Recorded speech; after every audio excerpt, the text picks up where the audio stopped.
Hi friends, ನಾವು ಮಂಗಳೂರು ಮತ್ತು ಕೇರಳ ಕಡೆ ಮಾಡುವ ಸೌತೆಕಾಯಿ ಮಜ್ಜಿಗೆ ಹುಳಿನ ಹೇಗೆ ಮಾಡ್ಕೊಬರ್ತು ಅಂತ ನೋಡೋಣ. ಅದಕ್ಕೆ ಒಂದು ಕುಕ್ಕರ್ ತಗೊಂಡು ಮಂಗಳೂರು ಸೌತೆಕಾಯಿನ ಚೆನ್ನಾಗಿ ಕಟ್ ಮಾಡಿ ಸಿಪ್ಪೆ ಸುಲಿದು ಹಾಕ್ಕೊಂಡಿದ್ದೀನಿ. ಒಂದು ಚಿಕ್ಕ ಸೌತೆಕಾಯಿನ ಹಾಕ್ಕೊಂಡಿದ್ದೀನಿ. ಅದಾದ ನಂತರ ಒಂದು ಈರುಳ್ಳಿನ ಕಟ್ ಮಾಡಿಕೊಂಡು ಕುಕ್ಕರ್ಗೆ ಹಾಕ್ಕೊಂಡಿದ್ದೀನಿ. ತದನಂತರ ಕರಿಬೇವಿನ ಸೊಪ್ಪನ್ನ ಹಾಕ್ಕೊಂಡಿದ್ದೀನಿ. ಅದಾದಮೇಲೆ 2 ಹಸಿಮೆಣಸಿನ್ಕಾಯಿ ಮತ್ತು ಅರಿಶಿನ ಪುಡಿ,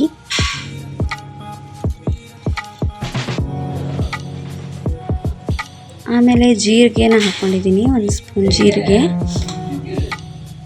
ಆಮೇಲೆ ರುಚಿಗೆ ತಕ್ಕಷ್ಟು ಉಪ್ಪನ್ನ ಹಾಕ್ಕೋಬೇಕು, 2 ಸ್ಪೂನ್ ಉಪ್ಪು ಹಾಕ್ಕೊಂಡಿದ್ದೀನಿ. ಆಮೇಲೆ ಅದು ಬೇಯಲಿಕ್ಕೆ ಬೇಕಾದಷ್ಟು ನೀರನ್ನ ಹಾಕ್ಕೋಬೇಕು. ಚೆನ್ನಾಗಿ ಮಿಕ್ಸ್ ಮಾಡಿಕೊಂಡು ಕುಕ್ಕರ್ ಲಿಡ್ನ ಕ್ಲೋಸ್ ಮಾಡಿ 2 ವಿಷಲ್ ಆಗೋವರೆಗೆ ಚೆನ್ನಾಗಿ ಬೇಯಿಸ್ಕೋಬೇಕು. ಅದಾದ ನಂತರ ನಾನು 1 ಕಪ್ ಕೊಬ್ಬರಿ ತುರಿನ ಚೆನ್ನಾಗಿ ಗ್ರೈಂಡ್ ಮಾಡಿಕೊಂಡು ಈ 2 ವಿಷಲ್ ಬಂದಮೇಲೆ ಅದಕ್ಕೆ ಸೇರಿಸ್ಕೊಂಡು ಚೆನ್ನಾಗಿ ಕುದಿಸ್ಕೋಬೇಕು. ಅದಕ್ಕೆ ಸ್ವಲ್ಪ ನೀರು ಸಹ ಹಾಕ್ಕೊಂಡು ಸೇರಿಸ್ಕೊತೀನಿ. ಅದಾದಮೇಲೆ ಚೆನ್ನಾಗಿ ಕುದಿ ಬರೋವರೆಗೆ ಚೆನ್ನಾಗಿ ಕುದಿಸ್ಕೋಬೇಕು.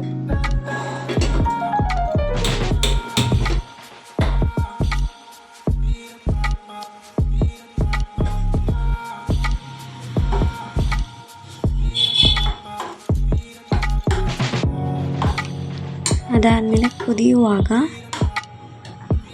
ನಾವು ಮೊಸರನ್ನ ಸೇರಿಸ್ಕೊತಿದ್ದೀನಿ. ಮೊಸರು ಅಥವಾ ಮಜ್ಜಿಗೆ ಸೇರಿಸ್ಕೋಬೋದು. ನಾನು 1.5 ಕಪ್ ಆಗುವಷ್ಟು ಮೊಸರನ್ನ ಸೇರಿಸ್ಕೊತೀನಿ. ಹೀಗೆ ಚೆನ್ನಾಗಿ ಮಿಕ್ಸ್ ಮಾಡ್ಕೋಬೇಕು ಅಷ್ಟೇ. ಮೊಸರು ಕುದಿಯುವಾಗ ಆಫ್ ಮಾಡ್ಕೊಬಿಡ್ಬೇಕು, ಜಾಸ್ತಿ ಕುದಿಸ್ಬಾರ್ದು.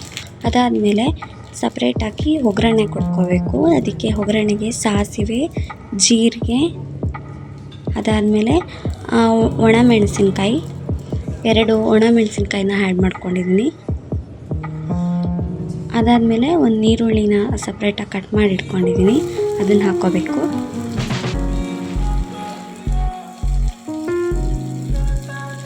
ಆಮೇಲೆ ಕರಿಬೇವಿನ ಸೊಪ್ಪು,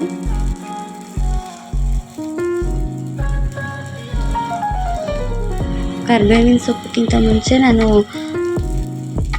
ಮೆಂತ್ಯಕಾಳನ್ನ ಆ್ಯಡ್ ಮಾಡ್ಕೊಂಡಿದ್ದೀನಿ ಮತ್ತು ಕರಿಬೇವಿನ ಸೊಪ್ಪು.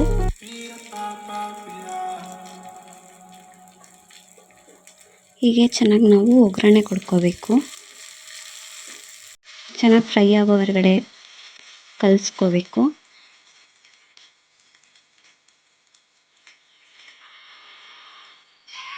ಚೆನ್ನಾಗಿ ಮಿಕ್ಸ್ ಮಾಡ್ಕೋಬೇಕು. ಹೀಗೆ ಚೆನ್ನಾಗಿ ಫ್ರೈ ಆಗಬೇಕು, ಆವಾಗಲೇ ಒಗ್ಗರಣೆ ಟೇಸ್ಟಿಯಾಗಿ ಬರುತ್ತೆ. ಅದಾದಮೇಲೆ ಹಿಂಗನ್ನು ಆ್ಯಡ್ ಮಾಡ್ಕೊತಾ ಇದ್ದೀನಿ. ಚೆನ್ನಾಗಿ ಮಿಕ್ಸ್ ಮಾಡ್ಕೋಬೇಕು. ಅದಾದಮೇಲೆ ಶುಂಠಿ ಬೆಳ್ಳುಳ್ಳಿ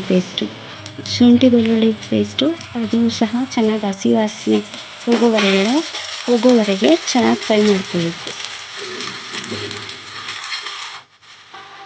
ನಾವು ಒಗ್ಗರಣೆನ ಸಾರಿಗೆ ಸೇರಿಸ್ಕೊಳ್ಳೋಣ. ಆಲ್ರೆಡಿ ಮೊಸರೆಲ್ಲ ಸೇರಿಸಿರೋ ಸಾರಿಗೆ ನಾವು ಒಗ್ಗರಣೆನ ಸೇರಿಸ್ಕೋಬೇಕು. ಚೆನ್ನಾಗಿ ಮಿಕ್ಸ್ ಮಾಡಿಕೊಂಡ್ರೆ